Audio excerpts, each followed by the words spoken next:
Sahyadri superfast media partner Nagar Sahyadri associated by Sahyadri publication.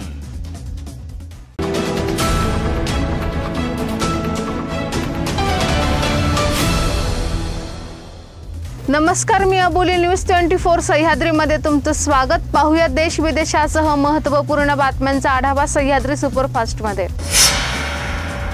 मागील काही दिवसांपासून जे काही सामान्याचे प्रश्न निर्माण होत आहेत किंवा मराठी आणि परप्रांतीय वाद निर्माण होत आहे, त्यावर राज ठाकरे यांची मनसे आणि ठाकरेंची शिवसेना यांची भूमिका ही जवळपास सारखीच पाहायला मिळते। मग ते एलिफंटस ब्रिजचे काम असो व मराठी हिंदी वादावर घेतलेली भूमिका असो, यांसह अनेक मुद्द्यावर आता ठाकरेंची शिवसेना आणि मनसे आता एकच सूर आळवताना दिसत आहे। शिवसेना पक्षाचा फूट पडल्यानंतर बहुतांश आमदार खासदारांनी पक्षप्रमुख उद्धव ठाकरे यांची साथ सोडली। त्यामध्ये मराठवाड्यात ठाकरेंना मोठा धक्का बसला। मात्र छत्रपती संभाजीनगरमध्ये एकमेकात शीतयुद्ध असलेल्या शिवसेना नेत्यांनी ठाकरेंसोबत राहणेच पसंत केले। माजी खासदार चंद्रकांत खैरे आणि आमदार अंबादास दानवे हे दोन्ही नेते ठाकरेंच्या शिवसेनेत राहिले।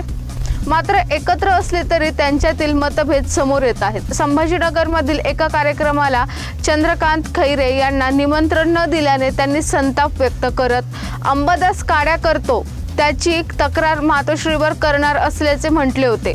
त्यानंतर आज लगेच ते मातोश्रीवर उद्धव ठाकरेंच्या भेटीसाठी पोहोचले।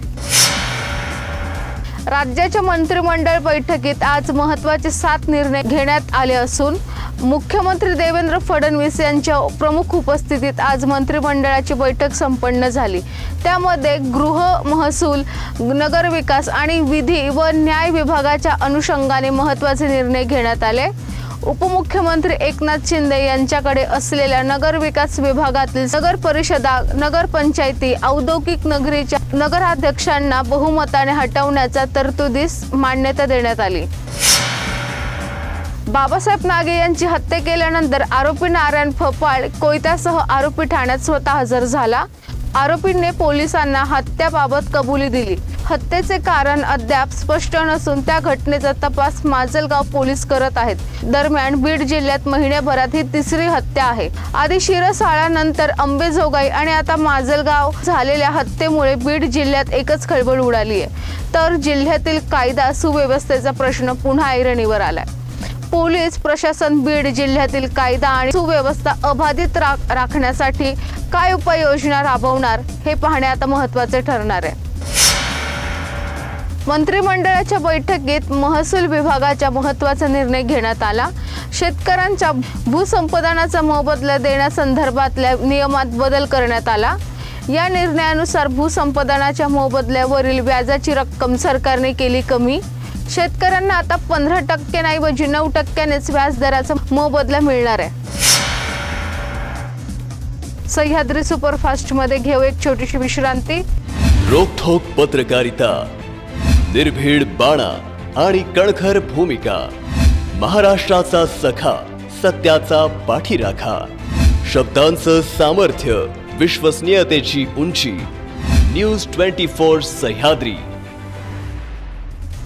विश्रांतीनंतर तुमचं पुन्हा एकदा स्वागत। पाहूया पुढील बातम्या। लाडक्या बहिणींना आता केवळ 500 रुपये मिळणार अशी चर्चा आहे। विरोधकांकडून तसा प्रचार केला जातोय। त्यावर आता सरकारकडून राज्यमंत्री आशिष जयस्वाल यांनी स्पष्टीकरण दिलंय। लाडकी बहीण योजनेच्या माध्यमातून महिलांना लाभ द्यायचा होता। आधी खूप गर्दी सरकारी कार्यालयात झाली असती। सुधारित शासन निर्णय काढला आणि त्यामुळे करोडो महिलांना त्याचा लाभ झाला। महिलांनी आम्हाला निवडून दिले। कुठल्याही महिलेवर गुन्हा दाखल केलेला नाही, कुठल्याही महिलेकडून वसुली केलेली नाही, तरीही विरोधक मोठा भ्रम पसरवत आहेत। त्यांचा हा प्रचार आहे। ज्या दिवशी शासन निर्णयात सुधारणा होईल, बदल होईल, तीही बाब वेबसाईटवरून येईल, तेव्हा या संबंधी प्रश्न विचारणे योग्य ठरेल, असं राज्यमंत्री आशिष जयस्वाल म्हणाले। 8 लाख लाडक्या बहिणींना आता 1500 ऐवजी फक्त 500 रुपयेच देणार आहेत। लाडकी बहीण योजनेतील अटीनुसार एका सरकारी योजनेचा लाभ घेणाऱ्या महिलांना दुसऱ्या सरकारी योजनेचा लाभ घेता येत नाही। यामुळे आता नवा वाद निर्माण होऊ शकतो। त्यावरही संजय राऊत यांनी प्रतिक्रिया दिली। त्यावर आता लाडक्या बहिणींनीच प्रश्न विचारले पाहिजेत। ज्या लाडक्या बहिणींकडून 1,500 रुपयांच्या बदल्यात मतं विकत घेतली त्या मतांची किंमत आता 500 रुपयावर आली आहे। उद्या ती शून्य होईल असं संजय राऊत म्हणाले। नमो शेतकरी योजनेचा लाभ घेणाऱ्या 8 लाख महिलांना लाडकी बहीण योजनेचा हप्ता कमी मिळणार आहे। या महिलांना 1500 रुपयांऐवजी 500 रुपये या महिन्यापासून मिळणार आहे। लाडकी बहीण योजनेतील अटीनुसार एका सरकारी योजनेचा लाभ घेणाऱ्या महिलांना दुसऱ्या सरकारी योजनेचा लाभ घेता येणार नाही। नमो शेतकरी योजनेत महिलांना 6000 रुपये वर्षाला मिळतात। तसेच केंद्र शासनाकडून पंतप्रधान किसान सन्मान निधी योजनेचे 6000 रुपये मिळतात। म्हणजेच या महिलांना शासकीय योजनेचे वर्षाला 12000 रुपये मिळत आहे। यामुळे या महिलांना आता वर्षाला राहिलेले 6000 रुपयेच लाडकी बहीण योजनेतून मिळणार आहे। म्हणजेच नमो शेतकरी योजनेचा लाभ घेणाऱ्या महिलांना 500 रुपये मिळणार आहे। केंद्रीय मंत्री नितीन गडकरी यांनी गडचिरोलीमधील नक्षलवाद संपवण्यासाठी मेगा प्लॅन सांगितला। मुंबईत आयोजित कार्यक्रमात गडचिरोलीसाठी राज्य शासन आणि केंद्र शासनाचे सुरू असलेले उपक्रम गडकरी यांनी सांगितले। गडकरी म्हणाले, गडचिरोली येथून एक रस्ता काढायचा आहे जो थेट विशाखापट्टणम पोर्टला जोडला जाईल। रायपूर ते विशाखापट्टणम एक एक्सप्रेस बांधत आहोत। रस्ते झाले की त्या भागाचा विकास होतो, चित्र बदलते। दावोस येथून मुख्यमंत्री देवेंद्र फडणवीस यांनी गडचिरोलीसाठी गुंतवणूक आणली आहे। 6.5 लाख कोटी रुपयांची गुंतवणूक या भागात येत आहे। यामुळे जगातील सगळ्यात चांगले लोखंड या ठिकाणी तयार होईल। या प्रकल्पात 80% स्थानिक मुलांना काम मिळेल असे नितीन गडकरी यांनी सांगितले। गेल्या काही दिवसांपासून करुणा शर्मा वेगवेगळ्या कारणांवरून चर्चेच्या केंद्रस्थानी आहेत। त्यांनी याआधी माजी मंत्री यांच्यावर अनेक आरोप केले आहेत। त्यानंतर आता आवंदा कंपनीची बैठक धनंजय मुंडे यांच्या निवासस्थानी झाली होती। त्यामुळे त्यांची सखोल चौकशी करावी अशी मागणी करुणा शर्मा यांनी केली।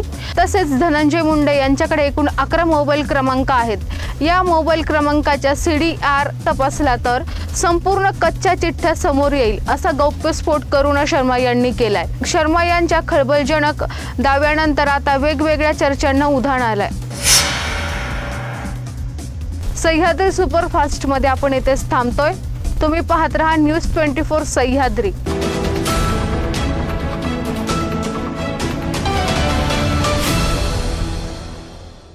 शब्दांचं सामर्थ्य, विश्वसनीयतेची उंची। न्यूज 24 सह्याद्री।